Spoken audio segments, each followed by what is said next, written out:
I don't want to make this really formal. I think we can have a conversation. If you have any questions, feel free to ask. I was just talking with a member of the media from Rhode Island because they're considering similar questions in their state legislature about medical marijuana. And I want to say that today is important to me because we have caregivers, patients, and dispensary representatives here. And I hope that we continue to model this one community as we move forward. It would be unfortunate if we break apart over divisions about how we should proceed in the future regulating this medicine and patient access. I know Alysia does a lot of work up on the House floor and in the Senate regarding how we should pass laws here. So that's my message to you. When I started this campaign in 1999, I did so because I believed in one thing only, and that was the patient.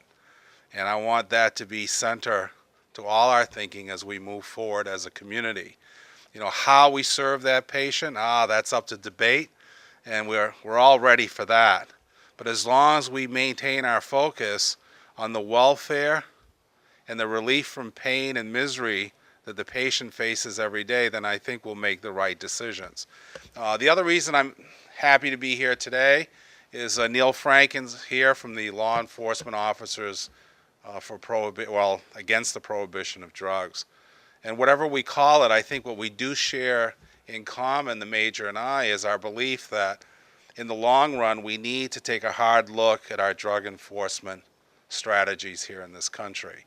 That we need to have something that's more rational, that makes sense, that recognizes what a real threat is to the community and what is not a threat. And those are not easy conversations to have.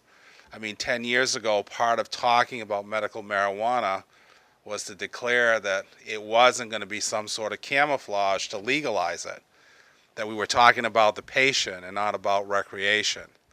But at the same time, having been a sheriff for 12 years, I've seen a lot of people suffer the label of being a criminal for engaging in what was not necessarily a threat to the public safety, but simply illegal on the books. The legislature is a slow-moving creature. I've only been up there for half a session now, but I tell you, it moves at a turtle's rate in recognizing change in our communities.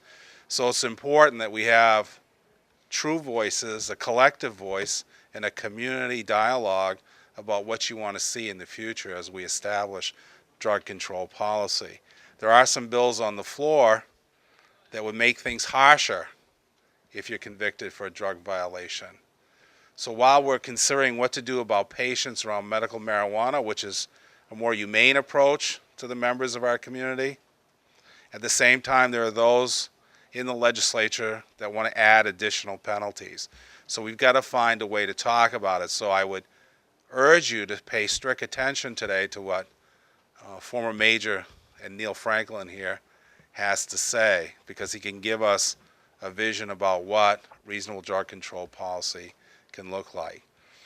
I even brought my law partner, Jonathan Berry. He's the handsome one in the corner there with the bald head, because I think the education has to be ongoing, and I wanted him to see what goes on here because he's struggled as a defense attorney trying to find right solutions for people that face these challenges. There's a lot of uncertainty in the criminal justice system about how to manage this new industry, and there's a lot of uncertainty in other quarters. I will have to say that I have found the Department of Health and Human Services, who is often easy to criticize, to be really aggressive in trying to get things done right here. They might not have it 100%, but I can tell you in my connections with them, they seem to have the right focus to their work. But if you find that there's some roadblocks that appear unnecessary, we need to know about it so that we can address it. Whether you feel more comfortable communicating with Ms. Melnick, or if you'd rather communicate with me, or you can even go around the horn and call the former Major. One way or the other, we can't act upon it if we don't know about it. So I guess I'll close my comments there. If you have any questions for me right now, I'd be happy to answer them. Look, no one else had a question. What are you trying to do? Go ahead. Okay, good. I'm wondering if you could speak to the current laws for those people that do not carry a car Wow, that's like talking about world peace, and I'll try to get it done. Well, okay. Sort of paraphrase the question for Okay, what he's asking about is the issue of the registry card in the grand scheme of things, in terms of possession and cultivation. Well, specifically, I'd like to know, for somebody that does not have a card, that is not registered, what are the laws regarding cultivation and possession of marijuana? Well, you see, let me back up. When I first began advocating for this, if you look at the record, I was pretty forceful about getting everybody onto some sort of registry. All right? That I believe that everybody ought to have some kind of identification card. And the reason for that is I can't guarantee you what kind of contact you're going to have with law enforcement. I can't guarantee you that they might not decide that it's the correct thing to do, the reasonable thing to do, to seize your medicine, and eventually it ruins it if it's not done right, and to put you through at least the initial charging process before you may or may not convince a prosecutor that you shouldn't be eligible for a criminal sanction. Now, in that time period, I've also come to appreciate the anxiety that some face in the patient community or the caregiver community about placing themselves on some list somewhere.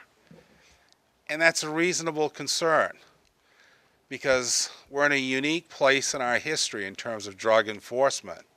On the one hand, the people of Maine have decided that they could carve out a common sense arena that we call the medical marijuana community, and that you should be able to go about this issue without being bothered by the police. But at the same time, waiting across the river is the federal government, and they're not as sure. Right now, we're fortunate that the current administration has declared that in those states that have medical marijuana laws, that they will stand down and stay on their side of the river, right, if it appears that you're following Maine law. But that's an uneasy truce as best, because if we change administration, things could change. So in terms of not having a card or being in a registry, I came to appreciate, look, we're not sure we can absolutely 100% guarantee that the list doesn't fall in somebody else's hands. All right? And there were two reasons for that. Patients or caregivers were fearful. One, the federales might find out who we are.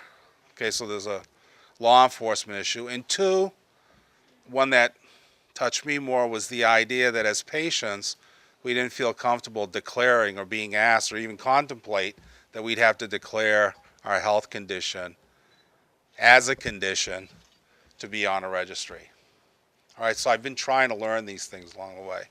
As a result, I would tend to fall down today on this idea. One, I think we can design a registry that makes sense. But at the same time, I can hold on to the idea that no amount of safeguards may convince someone to take that risk, because it's a huge personal risk. So with that, I've had conversations, and Alysia can expound on it, around making sure we have adequate language in the law to mount an affirmative defense. Okay? And then as a practical matter, we've been concerned about how to defend against a criminal allegation, but we don't even know yet in police world, my former peers are not sure yet, how do you hold on to medicine so you don't destroy it? You know, how do you value it in case it does so there can be compensation? Some of you have talked to me about what you believe to be improper seizures and what's become of that medicine, and is there a venue to get remedy? Those are all new questions for the system, but they're good questions to take. So I don't know if that's helpful,